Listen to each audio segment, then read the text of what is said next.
5G internet जगत में 5G को क्रांति मानी जा रही है। हमने टेलीकॉम के क्षेत्र में कुछ सालों में ही बहुत उन्नति कर ली है। इंटरनेट की शुरुआत 2G से हुई थी, मगर आज हम 4G टेक्नोलॉजी का उपयोग कर रहे हैं। लेकिन ये सफ़र यहीं नहीं खत्म होता, बल्कि अब विकसित देश 5G टेक्नोलॉजी पर काम कर रहे हैं।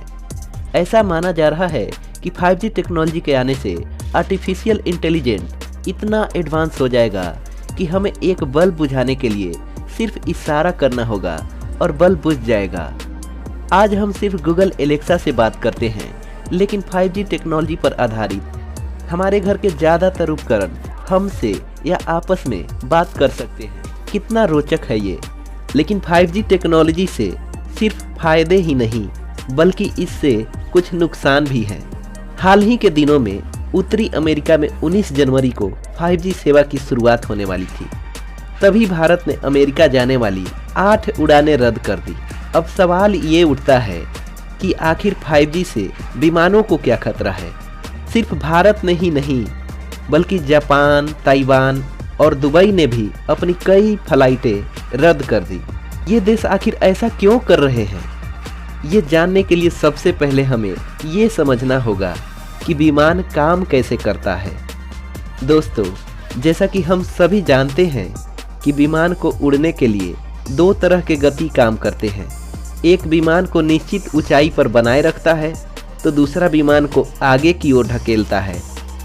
जब पायलट विमान उड़ाता है तो उन्हें सिर्फ आगे का नज़ारा दिखाई देता है, लेकिन नीचे देखकर वे ऊंचाई का सही अंदाज़ा नहीं लगा सकते।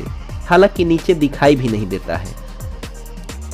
और जब सही ऊंचाई का अंदाज़ा नहीं लगेगा, तब विमान को लैंडिंग कराने के लिए सही समय और दूरी का कैलकुलेशन नहीं हो पाएगा, जिसके कारण भारी दुर्घटना हो सकता है। लेकिन आप सोच रहे होंगे कि आखिर विमान लैंडिंग कैसे करती होगी। दोस्तों, जब आप मानचित्र या ग्लोब का अध्ययन करते होंगे तो आपने लैटिट्यूड और लॉन्गिट्यूड के बारे में जरूर पढ़ा होगा। या आपका स्मार्टफोन का GPS सिस्टम इसी को आधार बनाकर आपका सही लोकेशन बता देता है। लेकिन क्या आपने एल्टीट्यूड के बारे में सुना है? जी हाँ दोस्तों, एल्टीट्यूड, एटीट्यूड नहीं। दोस्तों, एल्टीट्यूड का संबंध सीधे सीधे ऊंचाई से है।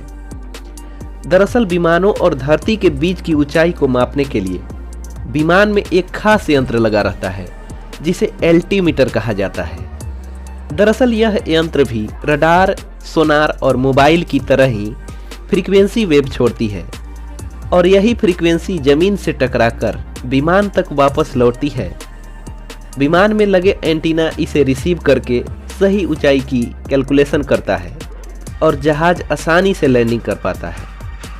लेकिन सभी यंत्रों का फ्रीक्वेंसी का रेंज अलग अलग होता है। अब समस्या यह है कि जितनी फ्रीक्वेंसी एल्टीमीटर की है, उतनी ही फ्रीक्वेंसी पर 5G इंटरनेट काम करता है। इससे दोनों की फ्रीक्वेंसी आपस में टकरा जाएगा, और इस स्थिति में एल्टीमीटर ऊंचाई की सही कैलकुलेशन नहीं कर पाएगा और सही समय में सही जगह पर लैंड नहीं कर पाएगा।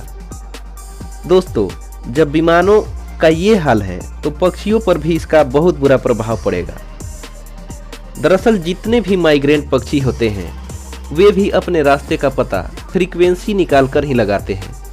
जैसे आपने पढ़ा होगा कि चमगादड़ को दिन में दिखाई नहीं देता, फिर भी वे कैसे उड़ पाते हैं। तो दोस्तों, चमगादड़ अपने अंदर से अल्ट्रासोनिक वेव निकालते हैं, जो सामने के ऑब्जेक्ट से टकराकर उसके कानों तक पहुंचती है, और चमगादड़ को पता चल जाता है कि सामने कुछ है या नहीं। ठीक इसी प्रकार सारे पक्षी, खासकर अधिक ऊंचाई पर उड़ने वाले, दिशा का पता लगाने के लिए ऐसे ही फ्रीक्वेंसी का इस्तेमाल करते हैं। 5G एंटीना से निकलने वाले फ्रीक्वेंसी के कारण ये पक्षी अपना रास्ता भटक सकते हैं, और इससे उनकी विलुप्ति के चांसेस ज़्यादा बढ़ जाएंगे। दोस्तों, हमारी तरह ही पृथ्वी पर सभी जीवों को जीवित रहने का समान अधिकार है। हमारे लिए बेशक 5G बहुत ज़रूरी है, लेकिन इतना जल्दबाजी भी ठीक नहीं है। इस पर और गहराई से रिसर्च होना चाहिए, और जब लगे कि इससे किसी को खतरा नहीं है, तब हमें 5G इंटरनेट की शुरुआत करनी चाहिए। तो दोस्तों, ये वीडियो आपको कैसा लगा कमेंट जरूर करें और वीडियो को अधिक से अधिक शेयर करें ताकि जो लोग 5G के बारे में नहीं जानते वे भी जान सके। वीडियो को अंत तक देखने के लिए आपका धन्यवाद। जय हिंद, जय भारत।